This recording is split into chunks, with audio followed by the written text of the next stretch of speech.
Oi, eu sou a Patrícia Oi, eu sou a Kizzy. e esse é o Divagando.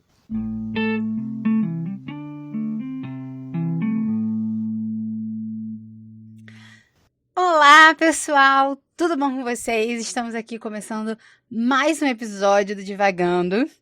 Dessa vez para a gente continuar a nossa conversa sobre o 15 de Raquel de Queiroz. E, como já foi dito no episódio passado, este é o último livro desta temporada. Mais um ano aqui, mais uma temporada que a gente está encerrando com muitos livros lidos, muita conversa, várias convidadas interessantes. Foi uma temporada muito legal. Vários livros diferentes, né, que despertaram assuntos diferentes, conversas diferentes. E tá sendo um prazer, assim, tá sendo uma alegria a gente terminar essa temporada com o 15 da Raquel de Queiroz. A gente começou, né, essa segunda temporada com Ariano Suassuna e o Alto da Compadecida, né? E agora também estamos terminando com uma mulher nordestina tratando aí no mesmo ambiente, vamos dizer assim, né? Um ambiente muito parecido a esta temporada.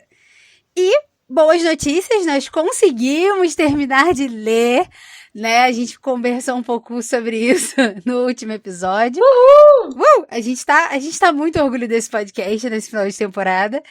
É, nós conseguimos terminar de ler, nós falamos um pouco, né? Que era uma leitura fluida, mas o capitalismo e todas as nossas obrigações de proletariado nos impediram, né, de ler tudo de uma vez.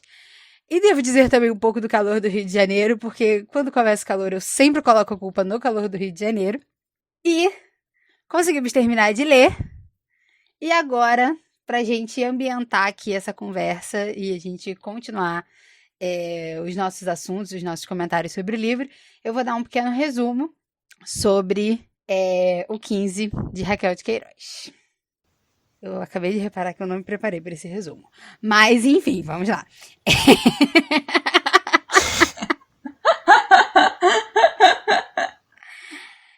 O 15 de Raquel de Queiroz segue o fio narrativo de três personagens, né? A gente vai conhecer a Conceição, o Vicente e o Chico Bento. Esses três personagens moram no Ceará, né? Numa região do interior, onde está passando. O Ceará está passando por uma seca fortíssima que está assolando, né? Todo lugar.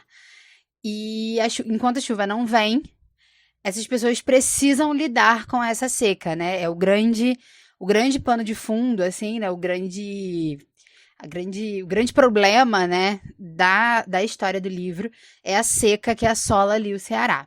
Então, esses três personagens, eles partem dessa mesma cidade e eles têm posições sociais diferentes, né? A Conceição, ela é uma professora na capital. O Vicente, ele é o dono de terra, é o filho, não lembro se ele é o mais novo ou se ele é o mais velho, mas ele é o filho de uma família mais rica, né, que tem mais posses, ele é o dono da terra, né, ele cuida ali dos bens ali, né, da terra da sua própria família. E nós temos o Chico Bento, que é um vaqueiro, né, que trabalha para uma outra família e precisa, né, e está ali sobre as decisões do que a dona dessa terra que ele trabalha vai tomar. Então, esses três personagens, eles são vizinhos ali, eles são, às vezes, compadres e comadres, né? Eles têm relações ali de afetividade e eles se conhecem, né, entre si. E eles precisam lidar com essa seca. Então, a Conceição, que mora no centro, né, na capital do estado, ela leva a avó, né? Vai até lá, a cidade. Eu tô pensando em Quixadá, mas eu sempre tenho a sensação que Quixadá é o centro, né, da cidade. É, enfim, ela vai para esse local onde eles moram, no Ceará, e vai buscar a avó, né, para convencer a avó a ir pra capital com ela, para sair daquela seca, né, e aí muito relutante. A mãe Inácia vai, e a gente falou um pouco sobre ela no episódio passado. O Vicente, ele fica ali naquela terra dele enquanto a família se muda para um outro lugar, né? Que aí eu acho que é Quixadá, né? Para um lugar onde tem melhores condições, mas ele continua lutando ali pela terra. tentando manter o gado vivo, né? Tentando manter ali a fazenda funcionando, com o pouco que tem com a seca, enquanto Chico Bento é demitido da fazenda, né? Não demitido, mas não tem mais trabalho para ele, porque o gado, a dona da terra manda soltar o gado, e o Chico Bento resolve se retirar ali da cidade e ir para a capital. Na verdade, o objetivo dele é ir para, eu posso estar errada, mas pode ser a Amazônia, né? Para o extrato para extração de borracha, enfim. Trabalhar num outro lugar que dê dinheiro, né, que ele possa sustentar a família. Então ele se retira da cidade com a esposa, a cunhada e os filhos para tentar a vida. Chegando na capital, ele conhece ali ele conhece não. Depois de muitas mazelas no caminho, ele acaba encontrando com a Conceição e ela viabiliza ali umas oportunidades de emprego para ele. O Vicente e a Conceição têm ali um romance que engata e desengata e não vai muito para lugar nenhum. E, enquanto isso, todos eles esperam pela chuva, que, por final, chega, mas não necessariamente é uma bênção, assim, né? É uma bênção, porque é sempre uma bênção a chuva, né? Durante a seca. Mas a gente tem essa... Como é que eu posso dizer? A gente vê a mudança desses personagens, né? Durante todo esse tempo de seca. No início do livro, onde eles estavam esperando pela chuva, até o final, onde a chuva chega, a gente vê a mudança desses personagens, né? E as mazelas que eles precisaram passar, e aí principalmente Chico Bento, para poder, até que essa chuva finalmente chegou. E é basicamente isso. Não sei se eu esqueci de algo importante, mas é basicamente essa a história de O 15, de Raquel de Queiroz. Eu acho que é isso mesmo. E uma coisa, né, que você no episódio passado tinha falado, né, que você sempre fica curiosa porque os livros, né, têm os títulos que eles têm. E aí, acho que eu já tinha lido em algum lugar, mas eu fui dar uma olhada no prefácio, né, do livro, depois que eu terminei. E lá ela confirmou, né, que o nome do livro é O 15, porque o livro se refere à seca que aconteceu em 1915. Então, a Raquel de Queiroz, né, em 1930, lançou um livro sobre uma seca que tinha acontecido 15 anos antes e que ela era muito nova, né? Ela era criança quando aconteceu. Ela tinha, acho que, 5 anos. Então, isso foi uma coisa que quando eu li, eu falei, queria saber por que o nome era esse. E eu estou falando agora. Mas eu acho que a história é essa mesmo. E um comentário que, assim, desde que eu comecei a ler o livro, ele tá na minha cabeça, mas eu não sei porque eu não fiz no episódio passado, é que toda vez que eu lia Chico Bento...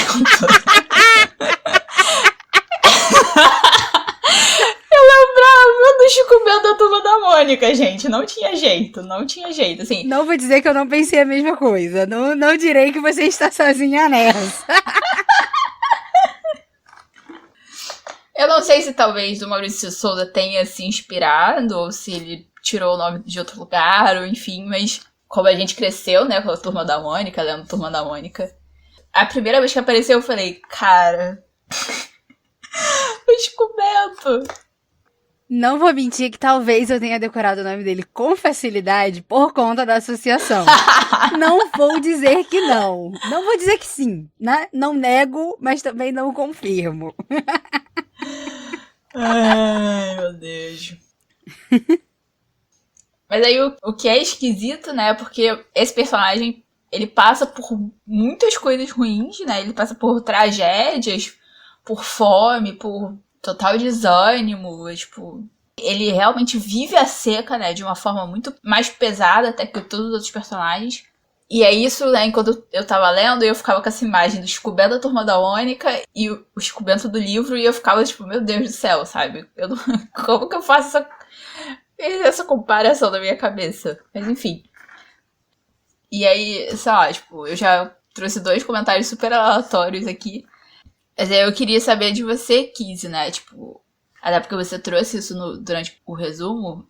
Como é que foi, sei lá, lidar com essas diferenças sociais, né, entre eles? Porque acaba que as diferenças sociais, pelo menos pra mim, diferenciaram muito como as pessoas viveram essa seca, né?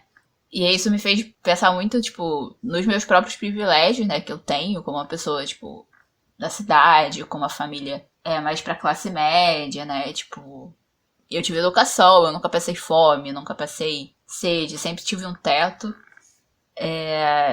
E aí, lendo o livro, eu pensei muito nisso, né, tipo, como que a posição e a condição social, aqui no livro as duas coisas estão muito, muito interligadas, né, como elas modificam essa experiência da seca, né? Como é que foi isso pra você? Foi mesmo uma leitura muito interessante, assim, né, por conta disso.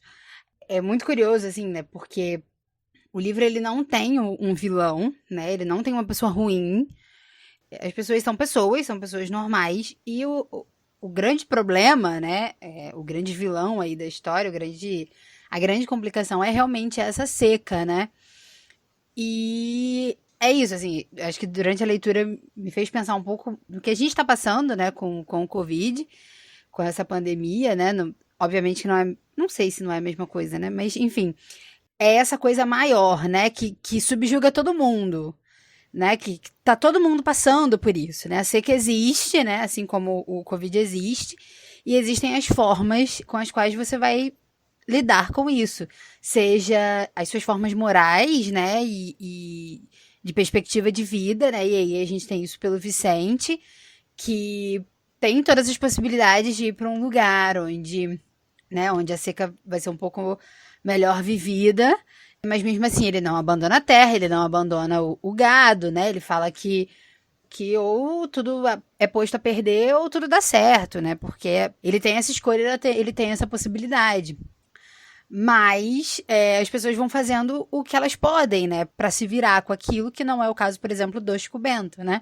E aí mostra como as classes trabalhadoras, né? As classes que não têm terras, não têm dinheiro, não têm acesso, sempre são. Como é que eu posso dizer? São sempre mais afetadas, né? Nessas grandes catástrofes, né? Que independem do ser humano, obviamente que se o ser humano maneja um pouco melhor os recursos e as condições, as coisas podem ser um pouco mais brandas, mas enfim, não era o caso ali de 1915, né? Então você tem o Chico Bento que é absolutamente afetado, né? A família dele não tem. A família dele tem que escolher entre passar fome dentro da cidade, passar fome no caminho, né? Ou passar fome no Ceará, na capital, porque é isso, né? Não existe outra possibilidade. A comida é pouca, o trabalho é pouco, a chuva não vem para poder dar uma amenizada. Então as pessoas ficam ali à mercê dessa da natureza, né? Ficam à mercê do mundo resolver ajudar, né? A combater. Então isso realmente me fez pensar nos privilégios, né? Que a gente tem, que eu tenho enquanto pessoa. E eu acho que mais do que isso, me fez pensar nos privilégios que outras pessoas não têm, né? Porque às vezes a gente se dá conta do que a gente tem, mas a gente. Eu falo muito por mim mesmo, assim, às vezes, eu sei, né, os privilégios que eu tenho, mas às vezes eu me esqueço, né, que existem pessoas que não têm essas coisas, como água encanada, um teto sobre a cabeça, uma roupa para vestir, uma comida para comer, e ao mesmo tempo, onde estão essas pessoas, né? Onde é que elas estão? Onde é que elas vivem? Porque essas pessoas existem e elas estão em algum lugar, né? Dentro deste planeta Terra, dentro deste Brasil, dentro deste Rio de Janeiro, né? E a gente às vezes se esquece de mensurar, né? Onde essas pessoas estão vivendo e quais são as necessidades que eles estão passando, né? Às vezes a gente até se dá conta, ai não, graças a Deus, eu agradeço a Deus, ainda mais final de ano, né? A gente aqui, momento ação de graças, né? A gente agradece aí por todas as coisas que a gente tem, mas às vezes a gente acaba se esquecendo das pessoas que não têm, né? E a gente se esquece de procurar por elas, né? E de saber onde elas estão e a forma como elas vivem, assim. Então, foi um movimento muito interessante, assim, né? De olhar para esse intempere, né? Que é a natureza dizendo não vai chover e é isso, né? E as pessoas tendo que lidar com isso, né? Com algo maior do que elas. Sim, sim. Eu acabei não fazendo essa comparação, né, entre a seca e o Covid, não sei porquê também, mas são situações muito, realmente como você falou, né, similares, né, são coisas maiores do que a gente, que acontecem, e eu não sei se você viu, né, a frase do Ayrton Krenak que viralizou, acho que semana passada, né, que ele tava falando, né, tipo, que a pandemia não veio pra ensinar nada pra ninguém, e que ele não sabia, né, de onde surgia essa mania do branco de achar que o sofrimento existe pra ensinar alguma coisa pra alguém. O que foi muito difícil pra mim ler essa frase e, tipo, lidar com ela. Ainda mais, né, lendo um livro sobre também, né, uma situação que é muito maior do que a gente, que você tá ali, você precisa viver ela. De acordo com os recursos e as coisas, né, as formas como você pode viver com ela. Eu acho que, assim, pessoalmente, a pandemia do Covid, ela foi um momento pra mim pra, tipo, parar e reavaliar a minha vida, né, tipo... E nisso, obviamente, sim, eu tive vários aprendizados, assim, eu fui uma pessoa muito privilegiada, muito sortuda, assim, ninguém na minha família pegou Covid, até onde eu sei, e se alguém pegou também foi muito leve. A gente não teve nenhuma morte, assim, mais próxima, sabe? Alguns conhecidos da minha mãe e da minha avó vieram a falecer de Covid, mas ninguém do nosso círculo mais próximo. Os meus amigos que tiveram Covid também foram bem mais leves, assim. Eu tenho um conhecido que ele foi hospitalizado, mas assim, não precisou ser entubado, né? Não precisou de respirador, exatamente. Então, foi... Na minha vida, especificamente, foi uma situação menos grave, sabe? Entre muitas aspas, mas, tipo assim, eu sei de gente que perdeu metade da família, sabe? Gente que... Por mais que eu tenha perdido o meu emprego, né? O emprego que eu tinha na época, por causa da situação do Covid também, eu tenho um suporte, né? Eu tenho uma família, eu moro numa casa, eu não fui desalojada, eu não fui despejada. As contas ficaram um pouco mais apertadas, mas a gente não tá passando necessidade, né? E, tipo, a gente vê a quantidade de pessoas que estão passando necessidade por causa do Covid. E enquanto a gente não perdeu realmente, tipo, a única renda que tinha por causa dele. Então, assim, é um pouco cruel realmente essa visão, né? Tipo, veio pra gente aprender coisas. Mas eu também acho que isso era um pouco, né? Quando a pandemia começou, eu tava muito com essa visão de, tipo, de desespero, né? De puro só desespero, meu Deus, o que vai acontecer? E aí parar pra pensar que, tipo, talvez não tenha vindo pra eu aprender alguma coisa, ou pra gente, como, sei lá, seres humanos ou sociedade aprender alguma coisa, né? Mas se a gente também não tirar nenhum significado do sofrimento que a gente tem, qual é o ponto também, né? Tipo, da nossa vida nisso, né? Do que a gente tá fazendo no meio disso tudo. E eu acho que, de uma forma ou de outra, né, o livro traz isso um pouco pra gente, né? A Conceição, ela, vivendo na cidade, ela resolve, né, doar o seu tempo e as suas capacidades ali naquele campo, que o nome por si já mostra bem a situação, né? Porque o nome é campo de concentração e a gente, né, pós Segunda Guerra, tem um imaginário de campo de concentração muito específico. Mas ela vai lá todo dia, né, durante os meses todos de seca, ajudar as pessoas, ajudar a distribuir comida. Ela tá ali o tempo todo, né, vendo aquele sofrimento, vendo as pessoas que, né, chegam do sertão sem nenhum recurso, passando fome, doentes, todos aqueles retirantes, né, que sofreram imensamente, que a gente tem, assim, uma parte disso a partir do personagem do Chico Bento. Então ela teve que encontrar, né, se não um significado, alguma coisa pra ela fazer naquela situação, né.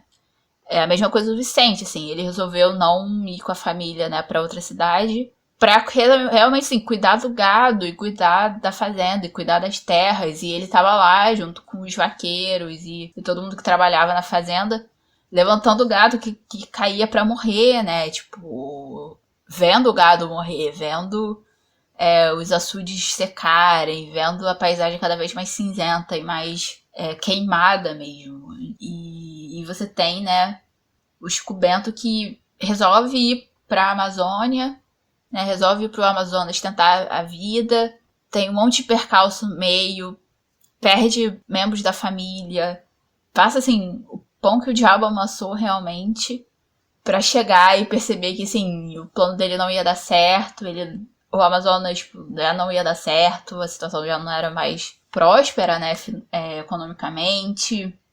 Ele pensa em ir pro Maranhão, e o Maranhão, né, a Conceição fala pra ele que o Maranhão é você ir pra morrer também, e aí é que chega, né, tipo, a resolução final, que é ele indo pra São Paulo com a família. Com essa promessa, né, e eu acho que isso é muito da época, mas ainda é muito nosso, né, no Brasil, né, tipo, São Paulo é a terra das oportunidades, né, tipo, eu penso toda semana em ir pra São Paulo.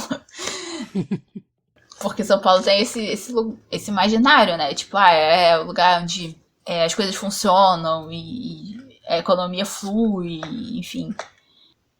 E é um pouco isso, né? Assim, a gente, frente às tragédias e frente a essas coisas maiores que acontecem na nossa vida, né? Que independem totalmente da gente, a gente precisa encontrar alguma coisa ali no meio, porque senão a gente só pira, né? Pira totalmente. E eu posso falar, a minha psicóloga pode atestar por mim que eu quase fui por esse caminho com o Covid, mas enfim.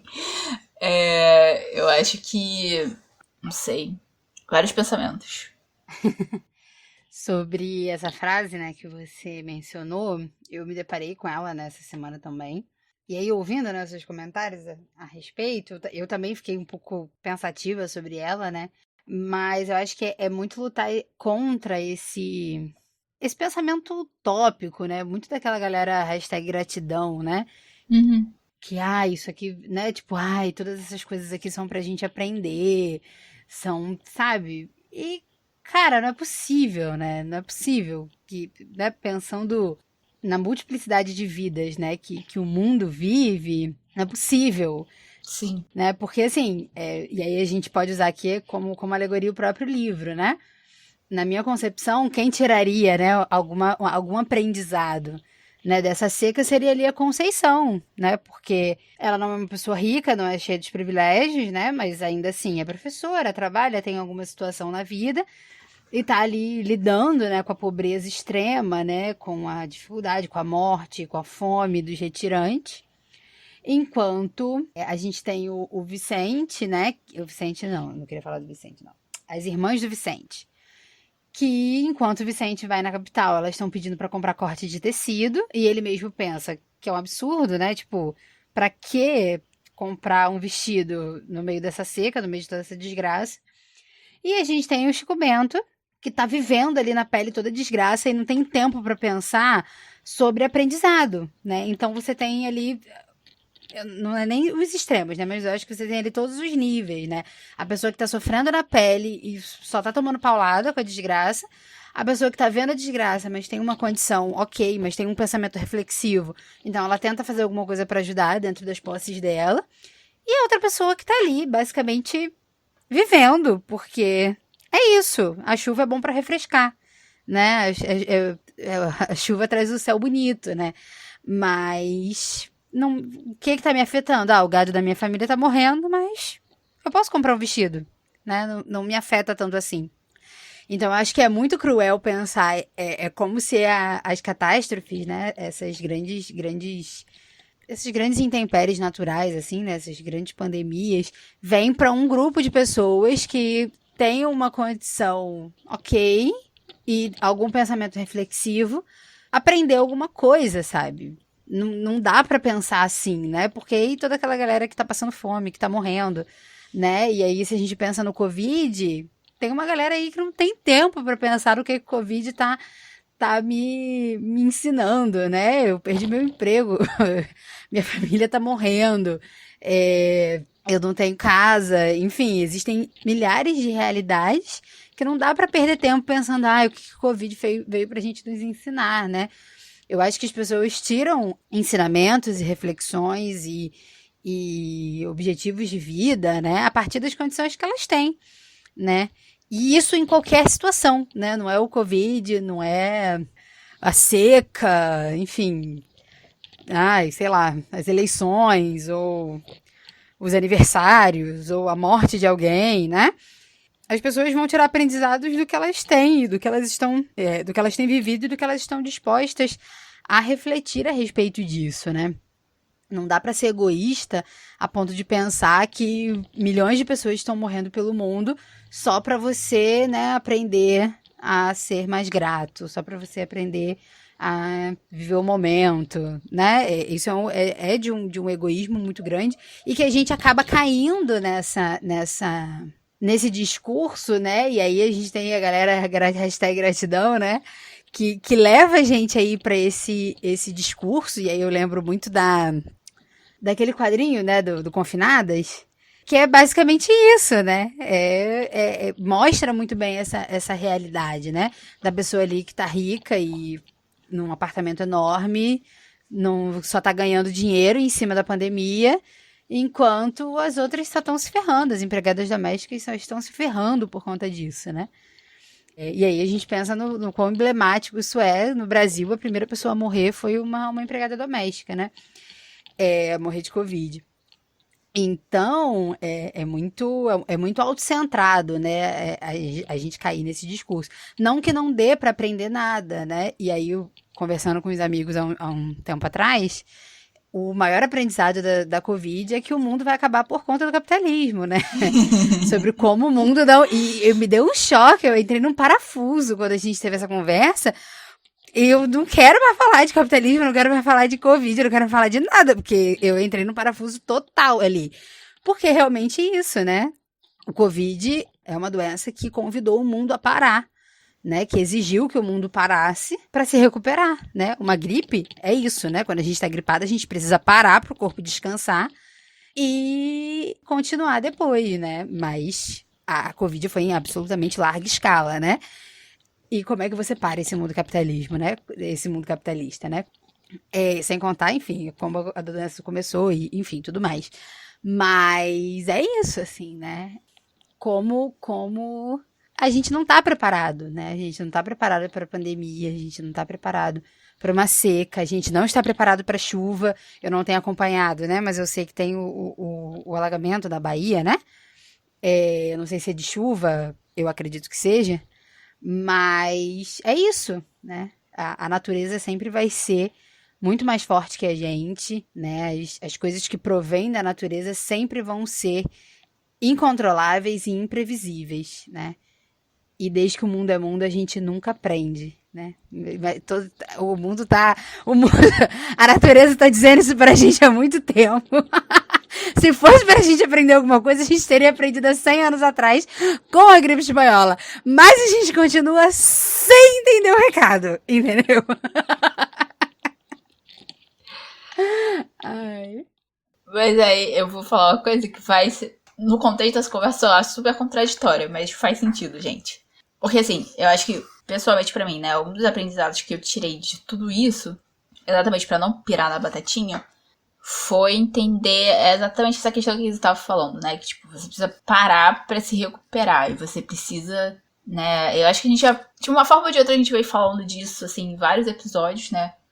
Mas como que a gente, né, precisa, às vezes, escolher certas coisas, escolher parar e escolher desistir, escolher várias coisas específicas por causa do nosso próprio tempo, né? Por causa de quem a gente é e do momento que a gente tá. E isso pra mim já foi muito difícil. O meu mapa astral já explica isso, o meu histórico familiar também. Mas eu precisei, né, trabalhar em cima disso bastante. E uma das formas que eu consegui trabalhar durante esse tempo, né, e que tem me ajudado bastante, foi que eu comecei a meditar. E uma das principais coisas, né, que a meditação trouxe pra mim foi exatamente entender isso, né? Tipo, que a estabilidade e o normal e, tipo, entre aspas, o bom, né? Porque também eu comecei a desfazer essas ideias de bom e ruim na minha cabeça. Mas o natural é a impermanência, né? Que tudo tá mudando o tempo todo. E no fundo, realmente, assim, a gente não tem como se preparar pra tudo. Não tem. Não dá. Assim, não dá pra gente se preparar pra tudo, não dá pra controlar as coisas. Não dá, a gente tá meio à mercê, né, do que acontece. Mas a gente não está tão à mercê assim que a gente não consegue ser responsável, né, por a gente mesmo, por quem tá com a gente, né, por quem tá próximo, pela nossa família, pelos nossos amigos, pelas, né, a nossa sociedade em si, a gente precisa ser responsável. E ser responsável é exatamente você responder, né, à altura daquilo. Então, assim, falando dos aprendizados que eu tive, né, esses foram alguns. E eu acho que é isso, assim. Eu acho que se a gente para pra pensar, né, eu tô muito divagando hoje, gente, desculpa. Mas o podcast é pra isso mesmo, né, o nome já tá aí. Mas é porque eu sou uma pessoa, né, que eu passei muito tempo da minha vida e é uma coisa que eu sempre vou estar, né, refletindo sobre, que é o sentido da vida, né? Tipo, qual é o sentido da minha vida especificamente e qual é o sentido da vida, né, numa questão filosófica, ontológica, né? Tipo, por que a gente tá aqui? E aí eu acho que eu precisei primeiro entender, né? Tipo, isso é múltiplo, né? Cada um vai ter a sua resposta específica, né? Cada um vai descobrir por si só por que tá aqui, né? A partir das suas vivências, das suas experiências, daquilo que aprendeu, né? Então, assim, pra mim já foi uma descoberta ter que descobrir que eu precisava descobrir qual era a minha, qual era o meu sentido. E aí isso cai muito na questão, né? Tipo, mas existe destino, existe, né? Existe alguém mexendo na minha vida, tipo, existe uma força maior ou é tudo aleatório e tal. Eu acho que a resposta que eu cheguei até agora na minha vida é que, tendo ou não, né, uma força maior que tá jogando Sims comigo, ou é tudo aleatório e tudo, né, não tem exatamente, tipo, uma força ou uma inteligência por trás, é que no fundo também a minha vida sou eu que construo, né, tipo, sou eu que vou ver os significados nas coisas que acontecem. E aí, acho que independente de visão religiosa, de fé específica, né, da religião que você pratica em si, eu acho que aprender a ver, né, o significado das coisas, né, da sua vida por si próprio é um pouco. É um pouco porque a gente tá aqui, sabe? Acaba sendo, tipo, aquele símbolo que eu não vou lembrar o nome, mas que é uma cobra comendo o próprio rabo, né? Que quer dizer. É exatamente isso. Mas sobre essa questão, né, do dar o tempo, né, do parar, do se organizar, é absolutamente relativo, assim, né? Porque às vezes não dá tempo, né? Não dá tempo da gente parar, não dá tempo da gente se organizar. A vida tá aí, a vida tá correndo, e às vezes a gente não tem oportunidades, né, pra parar e pra pensar nisso. E aí dentro do livro, eu vejo muito isso na figura do Chico Bento, né? Que é uma desgraça atrás da outra acontecendo a todo instante. Não sei se ele teve 1 minuto de glória, né? Nesse livro, foi só desgraça. E é isso, né? A gente às vezes é o Chico Bento, que é uma desgraça atrás da outra e não tem como, né? Não tem como parar e se organizar e ter o filme de Natal. Eu adoro filme de Natal. Eu sou apaixonada por filme de Natal, porque é essa sensação que às vezes dá na vida, né? De que a gente simplesmente poderia encerrar ciclos, né? Tipo, ir para um lugar absolutamente diferente, onde você tem que recomeçar toda a sua vida em um lugar lindo, com neve e Papai Noel tocando tocando sendo na praça e renas, porque às vezes tem renas nos filmes de Natal. E é isso, e aí você chega nesse lugar maravilhoso, onde você está calma e relaxada, e você tem um problema no seu emprego, porque você geralmente tem um problema no seu emprego. Quem nunca? Mas é isso, você tá num lugar maravilhoso. E geralmente você encontra um cara lindo. E é isso. E aí você vai refazer a sua vida toda. Mas a vida não é um filme de Natal. Não. Infelizmente. Mas.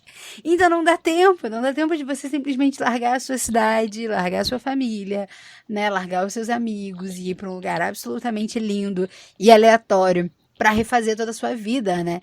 A gente precisa se organizar no meio do caos, né? E isso não significa que o caos vai se organizar. Uhum. O mundo vai continuar acontecendo, todas as desgraças vão continuar acontecendo. Vai ser uma surpresa atrás da outra, vai ser uma pancada atrás da outra. E é isso, né? E a gente tem que buscar recurso, e a gente tem que buscar saídas, e a gente tem que buscar uma felicidade e uma esperança, uma alegria no meio do caos, né? Uhum. E isso é muito difícil, assim, né? Ver esse esse momento de descanso mesmo, né? No meio do caos e saber que o caos não parou. Às vezes a gente vai ter um momento ali mais calmo, mas é isso. A gente vai ter 2 dias de calmaria e depois tudo vai voltar a correr e ser acelerado como geralmente é, Uhum. né? Como o mundo espera que seja, né? Mas é isso, esse se organizar no meio do caos, a gente vê um pouco na figura do Vicente no livro, né? Porque ele estava ali, sozinho, longe da família, porque ele ia, né, de tempos em tempos para ver a família, mas mesmo assim, ele estava lá na fazenda, do meio dos vaqueiros, levantando gado, né, e longe da pessoa que ele gosta, sem saber se a Conceição gostava dele ou não. E o que ele queria era ser feliz, era dar risada. E aí vem uma vizinha lá que estava contando uma piada, né? Uma história engraçada de alguém que eles conheciam e ele vai rir. E é isso, a seca não acabou, o gado não parou de morrer, a chuva não chegou, a Conceição não tá ali com ele. Nada tá dando certo, tá tudo na mesma desgraça. Mas você tem um momento, né? Aquele momento que te faz rir, que te faz feliz e que te dá um segundo de respiro, né? Pra você se organizar e dar conta, né? E às vezes a felicidade chega e a gente mesmo assim tá triste, né? A gente dá conta, né, de todas as desgraças que aconteceram. E aí eu senti muito isso com a avó da Conceição, né, a mãe Nácia. Quando a chuva cai e ela volta pra cidade dela, né, que foi o início do livro, ela não querendo sair dali, né, ela querendo enfrentar aquela seca ali naquele lugar. Quando a chuva finalmente cai, ela volta, que ela olha para o lugar dela, né? Que ela olha para todas as desgraças que aconteceram, que ela descobre todas as pessoas que morreram, que ela olha para casa dela, ela sente e chora, né? E chora como, e eu acho que a descrição fala muito disso, né? Chora como quem se dá conta que perdeu alguém, né? Que chora como quem revê alguém que não vê há muito tempo, né? Que era a relação dela ali com aquela casa. E é isso, né? Ela não passou pelas tormentas que o Chico Bento passou, né? Mas ela foi afastada da casa dela, né? Ela passou ali alguns momentos tristes, né? E ela viu que as pessoas que ela conhecia, que ela amava, que ela vivia, passaram por momentos piores ainda, porque eles não tiveram a possibilidade de sair dali. E é isso, né? Ela teve um momento de felicidade, ela teve, né, um momento de alívio de voltar para casa dela. Mas no final também veio aquela tristeza e veio aquele luto, né, por tudo que se perdeu, por tudo que se deixou de viver, né? E ela é quem começa o livro rezando, né, e pedindo a Deus por chuva, né, pedindo para seca ir embora e para chuva cair. E depois de tanto tempo a chuva cai, mas olha tudo que aconteceu, né, nesse interlúdio, né, nesse meio tempo. Sim. Hoje a gente tá muito aleatória, né, não? Sim, mas um pouco sobre o que você falou, né, de se organizar no meio do caos, eu acho que a meditação tem me mostrado muito isso, né, que, tipo, a felicidade, ela não é essa coisa, tipo, maravilhosa que a gente gosta, né, de ir atrás e correr, de que é, tipo, eu vou ficar, né, feliz e alegre o tempo todo, não, no fundo, tô aqui, eu vendendo meu peixe da meditação, gente. Que eu não vou ganhar um tostão com ela, mas se ajudar alguém, eu já fico feliz, né? Tipo, voltando ao significado da vida, esse é um pouco meu, né? Tipo, se eu consigo botar o sorriso no rosto de alguém num dia ruim, já é suficiente. Mas de que a ideia, né, por trás da meditação é que você vai achar um lugar que não eu vou chamar que é um lugar de paz, mas não é exatamente isso, né? Não é só paz. Acho que é exatamente esse lugar que você vai estar nele, né? Você vai estar presente nas situações, em em tudo que é caótico na vida, né? Tipo, todos os problemas, todas as tragédias, tudo que acontece, todas as felicidades e, né, os momentos de excitação e de animação e tudo isso.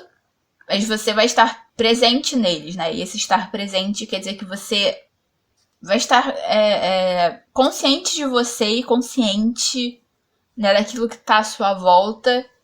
E é ali que você vai, né, ter esse descanso de todo esse caos, né? Então, tipo, que acaba que o exercício em si, né, da meditação, ele é isso, você tirar do seu dia um tempo, né, às vezes 5, 10 minutos, para você parar e você só estar presente, né, presente no seu corpo, presente nos seus pensamentos, presente nos seus sentimentos e tal. E como isso, né, conforme você vai praticando, isso vai se estendendo pro resto da sua vida, né. E eu acho que essa foi a mudança que eu comecei a ver, em mim, pelo menos, praticando, fazendo esse exercício. E aí, enquanto você tava falando nisso, né, que, tipo, às vezes não dá tempo de você parar e descansar e tal. Realmente, às vezes não dá tempo. Às vezes a vida só vem te atropelando. Mas isso também não quer dizer que você só vai se deixar levar pelo atropelamento da vida, né? Você vai com o movimento da vida, mas você vai estar, ou pelo menos essa é a minha tentativa hoje em dia, né? De ir com o movimento da vida, mas muito presente, né? Dentro desse movimento, inclusive, né? De saber exatamente... Não saber, né? Mas de observar, né? O que está acontecendo comigo e o que está acontecendo em volta de mim dentro desse momento. Porque às vezes a gente, né? Tá só indo no fluxo e não... Eu ia falar, não para pra pensar, né? Mas, assim... Às vezes você não precisa parar também pra pensar. Você vai pensando junto... Você vai sentindo junto e você vai observando junto e você vai vendo, né, o que estava acontecendo. Eu acho que eu passei por um momento que, recentemente, né, que foi um pouco assim, né, tipo, eu me coloquei numa situação de teste, realmente, né, tipo, eu estava ali fazendo coisas pra me testar e eu fui meio consciente, meio inconsciente nisso. Mas que foi um teste exatamente pra eu ver que não era aquilo, sabe? Não era exatamente aquela situação que era onde eu gostaria de estar. Não no sentido, assim, mais egoísta da palavra gostar, né? Mas sim do sentido de... Não era o meu lugar, sabe? Não era o meu lugar, pelo menos nesse momento da minha vida não era. E eu precisei tomar uma decisão e falar, tipo... Não é esse lugar, sabe? Tipo, eu me esforcei bastante. Eu me esgoelei bastante nessa situação. Mas eu precisei olhar pra mim e falar assim, não é isso. E eu posso, inclusive, né, desistir disso para ir atrás de coisas que fazem mais sentido pra mim, né? E assim, eu tô falando de um lugar muito pessoal e muito próprio. E que eu vejo, assim, nos meus amigos, e cada um lida com essas situações, né, e com o que tá acontecendo na sua própria vida do seu jeito. E aí a gente volta, né, da questão, tipo, da multiplicidade, né, a gente nunca pode esquecer que cada pessoa é uma pessoa e ela vai lidar com as coisas da sua forma, né, tipo, a gente, né, como diz a Chimamanda, a gente não pode cair na esparrela da história única, né, pessoalmente, socialmente, nacionalmente, a gente não pode entrar nisso. E você vê no livro, né, assim, são 3 personagens diferentes vivendo a seca de formas diferentes, né. E você vê isso dentro da relação da Conceição e do Vicente, né. Eles tinham um relacionamento que não foi pra frente, por questões de cada um também. E é interessante, né, porque, tipo, a pergunta que... Eu não lembro se a gente fez essa pergunta no episódio passado, mas a pergunta é meio assim, tipo, onde que cabe, né, um romance dentro da seca, né, dentro de toda essa tragédia, de toda essa intempérie, aonde que cabe um romance, né, e nessa história, né, nesse livro, o romance não coube, assim, menos por causa da seca em si, e mais pelas questões, né, da Conceição e do Vicente, um com o outro e pessoalmente cada um. E não coube, e também não coube de uma forma, né, não foi uma forma forçada também, né, tipo, foi a vida, né, cada um foi pra um canto, eles tiveram mal entendidos, e é isso, assim, não é, tipo, eu achei muito icônico o que a Kizzy falou, né, no início do livro, assim, não tem um vilão no livro, né, o vilão é a seca, e eu acho que, assim, nem a seca é o vilão, sabe, assim, a seca é uma circunstância horrorosa, e que move, né, toda a história do livro, mas é a vida, sabe, eu acho que isso, assim, é um livro muito realista, né, não entrando em questões de escolas literárias em si, Mas é um livro muito realista nesse sentido, né? Você tem as diferenças, né, pessoais de cada personagem, você tem as diferenças sociais de cada personagem, você tem cada um lidando com a seca e com a própria vida, né, da sua forma. Mas também não existe exatamente um julgamento de valor, né? Eu acho que eu, como leitora, tive muito mais julgamento de valores do que o livro em si, né? Tipo, as pessoas estão ali vivendo. E a gente também...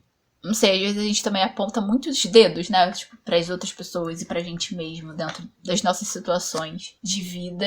E eu acho que o livro ali, ele tá como um retrato, né? E engraçado que, assim, no final... Eu não sei se é porque eu vi muita novela das 6, né, da Globo. Mas o final foi muito, tipo, novela das 6 da Globo. Eu acho que é por causa daquele núcleozinho, né, tipo, das irmãs do Vicente. E aí tem a questão, né, vai casar, não vai casar com a menina, mas eu tô, né, namorando o irmão dela e blá blá blá. E aí eu fiquei muito... Isso é muito novela das 6. Só que é isso, né? Tipo, o livro saiu muitos anos antes das novelas das 6, né? De televisão. Então, eu acho que as influências vêm muito mais daí do que o contrário, né? Mas como as minhas referências pessoais de narrativas também vêm, né? Desse universo, como a gente falou, da Turma da Mônica, das novelas das 6. Então, acaba que é um livro muito familiar, né? A gente falou no outro episódio muito sobre a leitura fluida, né? O livro, você lê rápido, você realmente lê muito rápido. Ele é muito fácil de ler nesse sentido. E ele é muito familiar, né? Não só por ser um livro extremamente brasileiro, né? Mas a forma como ele é escrito, ele é muito familiar pra gente, né? Pra essa... Eu acho que é isso, né? Ele é muito familiar narrativamente também pra gente. A linguagem é muito simples e ele é familiar. Eu acho que esse final é o tom de esperança, né? De que quando a chuva vem, dá pra gente voltar a pensar em quem casa com quem deixou quem volta a amar quem vai ser mãe, quem não vai, né? É muito esse ar de... Nesse caso, não é a tempestade passou, né? A tempestade chegou. E é isso, a gente tá em calma, a gente tá aliviado e, sabe, a gente pode fazer uma quermesse de Natal, porque a chuva veio e tá tudo em paz novamente, mesmo que tenham problemas, né? Mas você falando sobre esse lugar, né, de parar e se olhar, né, e se sentir, ver seus sentimentos e suas experiências, né, e os seus pensamentos, dá dúvida, pessoal, façam terapia. A gente não podia deixar a gente não podia sair desse episódio sem deixar esse breve recado aos nossos ouvintes, né, porque enquanto você trouxe a meditação, né, eu tenho vivido muito isso, né, da terapia ser o lugar, né, onde eu tomo consciência, né, desses sentimentos e desses pensamentos e dessas coisas, né, que acontecem na vida. Então, às vezes o que a gente precisa mesmo é de uma escuta especializada para fazer a gente se organizar no meio do caos, porque é difícil para um caramba. Então, mas eu tava pensando aqui, você trouxe a novela, a referência de novela. Eu tô noveleira, né? Esses últimos dias, Patrícia, já tivemos uma longa conversa sobre a última novela que eu estava vendo. Mas uma coisa boa, assim, né, uma boa analogia pra gente fazer aqui com a novela é justamente isso, né? Porque enquanto o filme de Natal, né, a gente é levado para um outro lugar, né, e todo o cenário muda, a novela, geralmente, os personagens principais têm que lidar com o caos ali, né, na sua própria vida, né, no seu próprio lugar, né, e aí as duas últimas novelas que eu assisti, é exatamente isso, né, as pessoas continuam no mesmo trabalho que elas tinham, elas continuam dentro da casa dos pais, elas continuam dentro da própria casa, na mesma vizinhança, com os mesmos amigos, mas geralmente acontece algo muito, muito, muito ruim e vai acontecendo várias coisas, né, que degringolam aí essa narrativa e as pessoas vão tendo que lidar, né, com as suas realidades, né? Isso é a maior parte das novelas, né? E aí o final é esse, né? O final, não só da novela das 6, mas todos os outros. Geralmente tem uma quermesse, uma festa, um casamento, alguma coisa para mostrar que a vida continua e há de se ter esperanças no futuro. Sim. Sim. Ai. Essa vida de noveleira não anda nada fácil para mim. E é isso, pessoal. Essa foi a nossa conversa aí sobre o final de O 15 da Raquel de Queiroz, passando por toda essa conversa, né, sobre as catástrofes que acontecem, né, na nossa vida, sejam elas exteriores ou interiores, e sobre como aprender a lidar com isso, né, como tirar aprendizado, né, como saber mudar de vida, como parar para olhar para si mesmo, como se organizar no meio desta bagunça que é a vida, né, certos de que no futuro pode ter uma esperança, a gente pode ter um final feliz, né, e que o final feliz nada mais é do que uma construção, né, uma elaboração das nossas dores e das nossas alegrias e dos nossos sentimentos e de lidar, né, com esses imprevistos que a vida nos traz. Foi essa discussão, né, acerca, né, da seca no sertão ou do Covid nos dias de hoje, né, que a gente tira esses aprendizados sobre o 15 de Raquel de Queiroz. Sim. E se você, né, quiser falar alguma coisa sobre esse episódio, sobre o episódio passado, sobre o 15, sobre terapia, sobre meditação, sobre o caos da vida, se você quiser desabafar sobre o caos que a sua vida tá, entre nas nossas redes sociais. A gente tá no Twitter, tá no Instagram, no @divagandolivro. As nossas redes são sempre abertas para o que vocês quiserem falar. E a gente tá lá pra ouvir, pra conversar também. E elas também estão lá para vocês mandarem as suas perguntas, porque nós vamos ter um especial agora de final de ano, que nem no ano passado, né? Como a Guise falou, já é uma tradição do nosso podcast, de ter um especial de final de ano de perguntas e respostas. Então mandem as suas perguntas, não é mesmo, Guise? Sim, mandem suas perguntas. Pode ser sobre assuntos aleatórios, sobre os livros que a gente leu, sobre qualquer coisa que vocês acharem interessante. Mandem nas nossas redes sociais e tenham essa conversa aí que vai ser esse próximo episódio, onde a gente lê as perguntas de vocês e tenta falar concisamente a respeito delas. Porque esse ano a gente vai tentar ser concisa, porque no ano passado a gente não foi tanto. Mas eu estou tentando fazer uma promessa, não sei se vai se cumprir, pessoal. Mas a gente vai tentar, porque a vida é feita disso, não é mesmo? Sim. E como este é o último episódio desta temporada, né? Então a gente tem aí este episódio especial de fim de ano.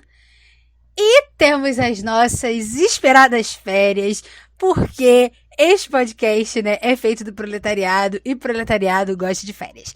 Então, mês de janeiro nós estaremos de férias, mas não fiquem tristes, não se abalem, vocês não ficarão sem este podcast quinzenal que nossa audiência tanto ama. Então, nós temos aí preparados algumas coisas para janeiro, e uma delas é um episódio especial de um livro contemporâneo chamado Como Eu Era Antes de Você, da Jojo Moyes. Seja lá como é que se fala sobre o nome dela, porque vocês sabem que é uma dificuldade das apresentadoras desse podcast. Mas, enfim, em janeiro nós estaremos discutindo, né, conversando, divagando a respeito de Como Eu Era Antes de Você. E sim, eu vou rever o filme porque eu gosto de sofrer. É isso. Então é isso, pessoal. Só o pequeno adendo, porque, né, vamos dizer que uma coisa importante, porque esse livro foi indicado por uma das nossas ouvintes. Então, se vocês quiserem também, vocês podem tentar mandar as suas indicações de livros, que a gente pode tentar encaixar eles nos futuros especiais do nosso podcast. Então, essa é uma prova que quando você manda uma pergunta ou um comentário para as nossas redes sociais, você é respondido. Veja só, não se intimidem, pessoal. Usem as redes sociais. Por favor. E é isso, pessoal. A gente se encontra daqui a 15 dias respondendo as perguntas de vocês no nosso episódio especial de fim de ano. Isso, pessoal. Um beijo e até o nosso especial. Tchau, tchau.